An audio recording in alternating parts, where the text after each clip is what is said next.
Барлықтарыңызға қайырлы күн. Сіздермен бірге Мадина, менімен бірге шоколадты ылғалды маффины жасап көріңіздер. Өте жұмсақ шоколадты ылғалды болып шығады. Ал бисмиллах. Ең алдымен ыдысымызға қантымызды, какаомызды салып, араластырып, үстінен ыстық суымызды құйып, жақсылап араластырып аламыз.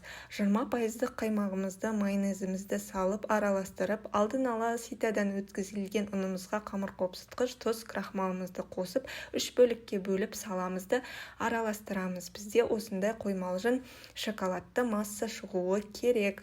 Бұл массаға қалауымызша жаңғақ шоколад қосуымызға болады. Және де кекстің формасына 2 ас қасық етіп құйып, үстінен шоколадтарымызды салып, алдын ала 180 градуста қыздырылған пеште 20-25 минуттай пісіріп аламыз.